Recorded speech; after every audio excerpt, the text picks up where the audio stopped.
കിങ്ങിണി ചെപ്പി ഓടി വാ. അപ്പോൾ എവിടെയാണെന്ന് അറിയില്ല, ഞങ്ങളിപ്പോൾ ഹരിയാനയിലാണ്. അപ്പോൾ ഇന്ന് ഞങ്ങൾ നമ്മുടെ കേരളത്തിലേക്ക് വരുവാണ്. ഏകദേശം ഞങ്ങൾ ഒരു 1.5 മാസത്തോളം 2 മാസത്തോളം ആണ് ഞാനിപ്പോൾ ഡൽഹിയിൽ വന്നിട്ട്. അപ്പോൾ ഇന്നിപ്പോൾ പോകുമ്പോൾ ഉള്ള പാചകം നമ്മുടെ സായ മേഡം.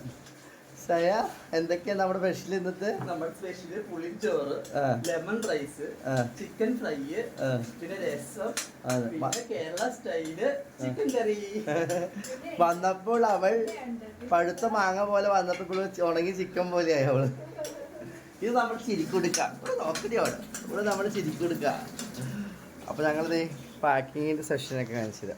ലെമൺ റൈസ് പാക്ക് ചെയ്തു. പിന്നെ ലെമൺ ചിക്കൻ പൊരിച്ചത്, ഇതൊക്കെ ഉണ്ട് കേട്ടോ.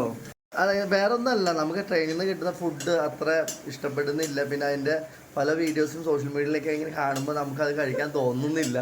അതെൻ്റെ മെയിൻ കാര്യം. അതുകൊണ്ട് ഇപ്പോൾ എൻ്റെ ഒരു 5 വർഷം യാത്രയിൽ ഞങ്ങൾ ഫുഡ് ഉണ്ടാക്കി കൊണ്ടുപോവുകയാണ് ചെയ്യുന്നത്. ട്രെയിൻ യാത്രയിൽ അത് ഞങ്ങൾ ഡൽഹി വന്ന് റൂം എടുക്കുമ്പോൾ മെയിൻ ചോദിക്കുന്നത് കുക്കിങ്ങിന് പ്ലേസ് ഉണ്ടോ എന്നാണ്, അല്ലേ? കുക്കിങ്ങിന് പ്ലേസ് ഉണ്ടോ എന്ന് ഞങ്ങൾ ചോദിക്കുകയുള്ളൂ. കാരണം അത്രയും ഇമ്പോർട്ടൻ്റ് ഞങ്ങൾ ഫുഡിന് കൊടുക്കുന്നുണ്ട്. പിന്നെ അതുകൂടാതെ ഞങ്ങൾ ലെമൺ റൈസാണ് വയ്ക്കുന്നത്. ലെമൺ റൈസ് വെച്ച് അത് നല്ലെണ്ണ ഉണ്ടായി കുറച്ച് ദിവസം നിൽക്കും. അതുപോലെ വൈറ്റ് റൈസിൽ നെയ്യ് ഒഴിച്ച് വെച്ചിട്ടുണ്ടെങ്കിൽ അത് 2 ദിവസം നിൽക്കും. ചിക്കൻ നല്ലെണ്ണയും വറുത്ത് വെച്ചാൽ ഇരിക്കും. പിന്നെ അതുപോലെ ടൊമാറ്റോ ഞങ്ങൾ ഫ്രൈ ഉണ്ടാക്കും. അത് ഫസ്റ്റ് ദിവസം തന്നെ എടുക്കും, അത് 2ാമത്തെ ദിവസം നമുക്ക് കേടാവും. അപ്പോൾ അങ്ങനെയൊക്കെയാണ്. പിന്നെ നമ്മുടെ ഇന്നത്തെ സായയുടെ സ്പെഷ്യൽ പുളിച്ചോറുണ്ട്. പുളിച്ചോറ് ഞാൻ സായയുടെ ഫേവറേറ്റാണ് കേട്ടോ. അപ്പോൾ വീഡിയോ എല്ലാവർക്കും ഇഷ്ടപ്പെട്ടിട്ടുണ്ട്. ഒന്ന് ലൈക്ക് ചെയ്യുക, ഒന്ന് കമൻറ്റൊക്കെ ചെയ്യാമെന്നേ. ഞങ്ങൾ എത്ര ദിവസം കൂടെ സംസാരിക്കുന്നത് ഇത് മനസ്സിലാവുന്നില്ല നിങ്ങൾക്ക്?